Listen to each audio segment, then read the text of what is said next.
Selamat malam para dosen dan teman-teman sekalian. Om Swastiastu. Assalamualaikum warahmatullahi wabarakatuh. Shalom, namo buddhaya, salam sejahtera bagi kita semua. Perkenalkan, nama saya Wayangkita Prasanti dari kelas D dengan NIM 22095 11095. Di sini saya akan menjelaskan penyakit bakteri yang sering terjadi di masyarakat, yaitu TBC atau tuberkulosis, sebagai tugas case-based learning ilmu penyakit bakteri dan jamur.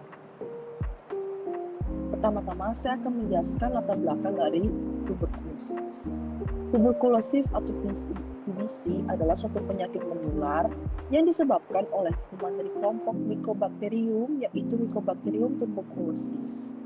Sumber penularan adalah pasien TB BTA positif melalui percik remik dahak yang dikeluarkannya. Tuberkulosis atau TBC adalah infeksi bakteri yang dapat menyerang hampir semua bagian tubuh, tetapi paling sering menyerang paru-paru. Kondisi ini disebut tuberkulosis paru-paru. Kuman TBC paru menyebar kepada orang lain melalui transmisi atau aliran udara atau droplet dahak pasien TBC paru BTA positif ketika penderita batuk atau bersin. TBC paru dapat menyebabkan kematian apabila tidak mengkonsumsi obat secara teratur hingga 6 bulan. Selain berdampak pada individu, juga berdampak pada keluarga penderita, yaitu dampak psikologis berupa kecemasan, penurunan dukungan, dan kepercayaan diri yang rendah.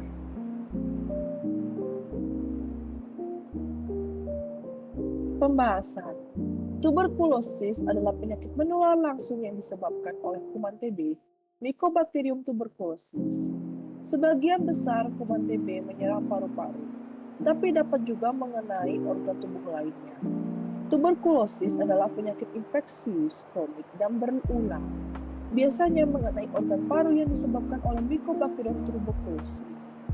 Bakteri masuk dan berkumpul di dalam paru-paru akan berkembang biak, terutama pada orang dengan daya tahan tubuh yang rendah dan menyebar melalui pembuluh darah atau kelenjar getah bening.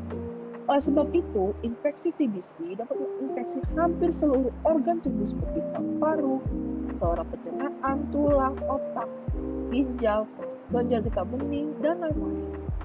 Namun, organ tubuh yang paling sering terkena itu paru. Berdasarkan hasil pemeriksaan dahak, klasifikasi tuberkulosis paru dibagi dalam yaitu tuberkulosis paru BTA positif. Yang pertama, sekurang-kurangnya 2 dari 3 spesimen dahak SPS hasilnya BTA positif.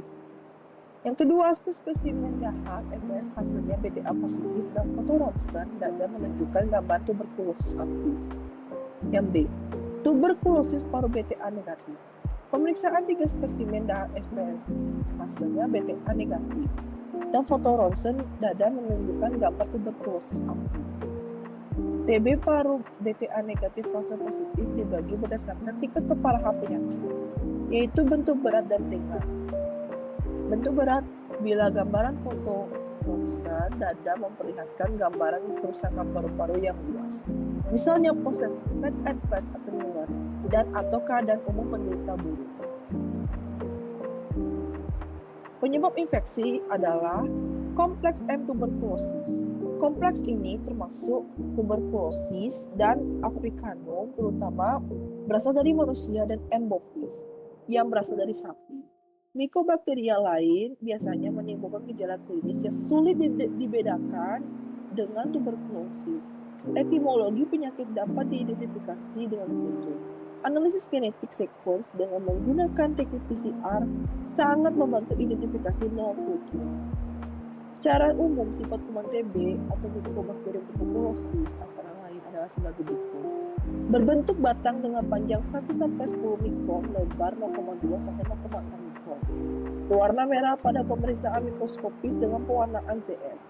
Bersifat tahan asam dalam pewarnaan dengan metode Ziel-Nielsen. Memerlukan media khusus untuk biarkan antara lain Lowenstein, Jensen, dan Ogawa. Tahan terhadap suhu rendah sehingga dapat bertahan hidup dalam jangka waktu lama pada suhu antara 4 derajat Celcius sampai 70 derajat Celcius. Sangat peka terhadap panas sinar matahari dan sinar ultraviolet, akan mati dalam beberapa menit.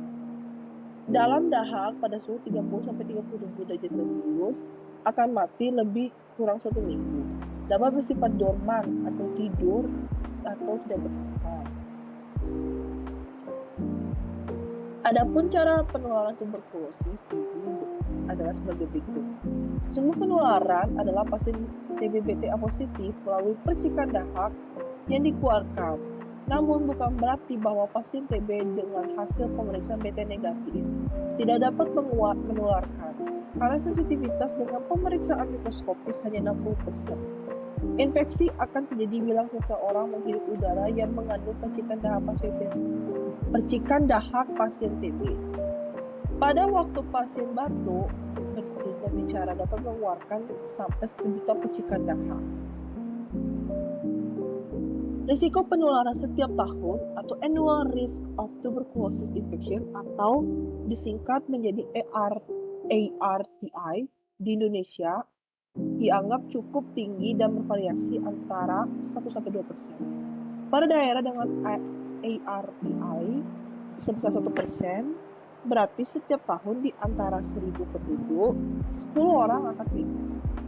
Sebagian besar dari orang yang terinfeksi tidak akan menjadi penderita TB. Hanya 10% dari yang terinfeksi yang akan menjadi penderita TB. Faktor yang mempengaruhi kemungkinan seseorang menjadi penderita TB adalah daya tahan tubuh yang lemah. Di antaranya karena gizi buruk atau HIV/AIDS. Risiko menjadi sakit TB dan pengaruh HIV/AIDS terhadap masalah TB menurut Kementerian Kesehatan RI 2015 yaitu diperkirakan 10% yang terinfeksi TB akan menjadi sakit TB. Faktor yang mempengaruhi kemungkinan seseorang menjadi pasien TB adalah daya tahan tubuh yang rendah, di antaranya infeksi HIV/AIDS, malnutrisi, gizi buruk, dan diabetes mellitus.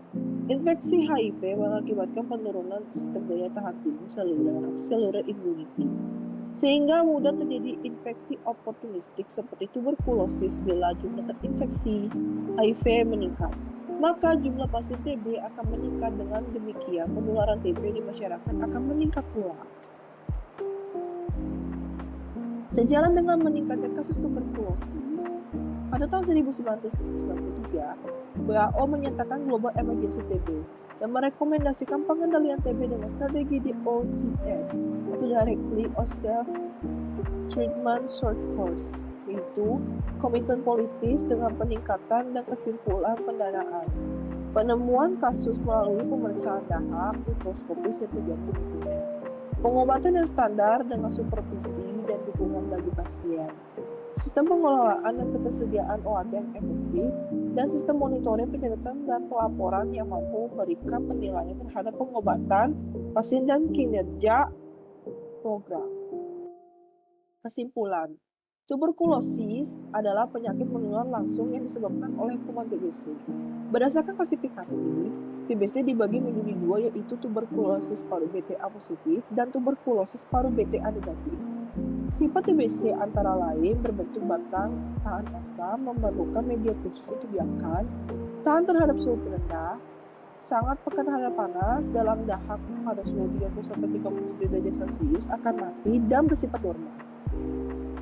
Cara penularan TBC adalah salah satunya, yaitu pasien TB-BTA positif melalui percikan dahak yang dikeluarkannya.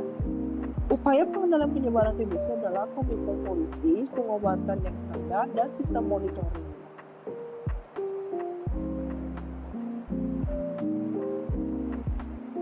Sekian dari video saya. Mohon maaf apabila ada kesalahan kata. Dengan akhir kata saya mengucapkan terima kasih dan Om Santi Santi Santi.